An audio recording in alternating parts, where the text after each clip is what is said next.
Continental Episode 1, titled Brothers at Arms, and this is, of course, the beginning of the brand new event series. 3 episodes, they're like British television length, they're 3 episodes, but they're 90 minutes long. Don't worry, you ain't gonna be like, wait, 3 hours, why just make it into a movie then? No, it's not that. It is, all episodes are going to be around 90 minutes long. In this case, 88 minutes with this first episode. But it's set inside the John Wick world. It's it's a prequel. We're following Wilson. We're seeing the world of the Continental before Wilson takes over and all that kind of stuff. And they've been talking about this show for a while. I think since John Wick 2? I think they were talking about this. When John Wick 2 was about to come out, like, we kind of talking about a Continental show. But it's quite interesting with the franchise right now, and that is, can you do John Wick without John Wick? And that's going to be quite interesting. It's like, there's certain franchises out there that certain people are there for the world, but some people are there for the characters. So it'll be quite interesting how people take this. Sadly, this is getting mixed reviews. This is kind of getting hit and miss reaction, this episode at least. So hopefully, episodes 2 and 3 kind of pick up. But this episode, I thought it was fine. I thought it was okay. I felt like it didn't need to be 90 minutes. I felt like it could easily be 80. There's certain scenes in there that I felt like they try and do the whole introduce the side characters, right? And there's some points in this episode I just felt like, could you just cut that whole scene out and just have like Wilson be, when Wilson meets these characters, we meet these characters, because I feel that will work a little bit more better than having like a 5-minute scene about the dojo and how it's connected to their father, because they kind of just reinterpret that. They kind of just go for it. They kind of just repeat those dialogue scenes. So the point for me, I'm like, okay, what's the point of it? And on the same side, there's going to be a couple of storylines. Like, you got the detective who's like knows that there's something fishy going on in the hotel of the Continental, so she's trying to figure out what's going on, how everything works. While you got people who might be inside the Continental or maybe know what's going on, and is literally saying like, don't go in there, drop it.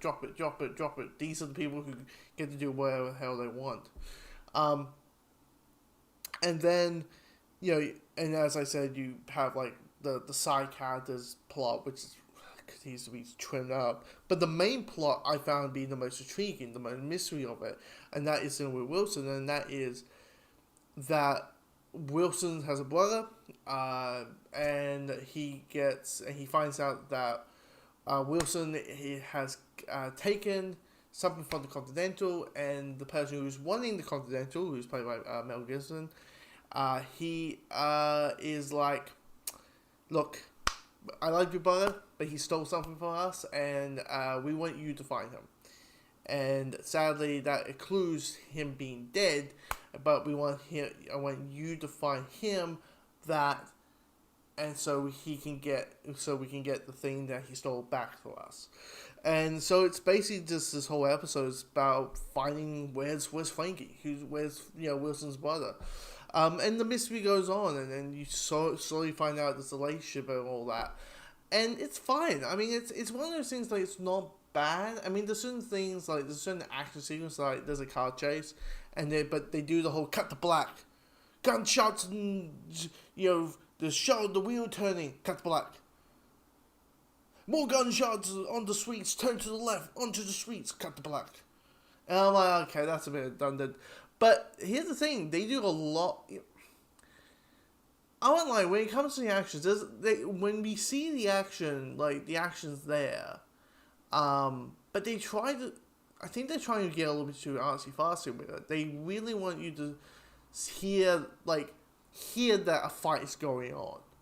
Not seeing the fight. Like, there's one handheld fight scenes, and they're all oneers, and it's handheld, and I think you can see the first fight scene in the on YouTube. I think Peacock has released it, but it's fine. That's the thing. The setting up. It feels like I won't get my opinion on this episode until this next week. like until episode 2 comes along, I won't have much of a say because it's like, okay, Will's his brother, and now he's set for vengeance, and now, you know, like I like the relationship. I like how it's a little bit expanded. It's a little bit of like, you know, it's a little bit, you know, you did this and you did that, and, you know, kind of victim blaming and, you know, blaming each other and all that. But I won't lie, there was a couple times where I was like, how long do we have? Oh my god, we have another 20 minutes. Okay, feels like, you know, this is dragging out a little bit too long. And that's the only thing I will say about this first episode. It does have some pacing issues. But, I mean, it is 3 weeks, and we only got like 3 hours left of the show. I mean, you know, fair enough to say that. But also, here's the thing is, like, you even got relationships that you can tell very quickly by a couple of lines that, okay, this is fully about three-dimensional, all that kind of stuff. It hits the point where you're like, okay, the wine is fine. It's fine. And I think a lot of people, when it comes to John Wick, knowing that John Wick is this action, and you know, and deals with, and knowing that you can't just make it action all the time for a TV show, but that will just become redundant. The character development stuff, I think what it is, it kind of shows that maybe the character development isn't as, say, as strong in John Wick as we once think it is, just because it's being, you know, covered by all the action, so it kind of makes it look like it's all good. But anyway,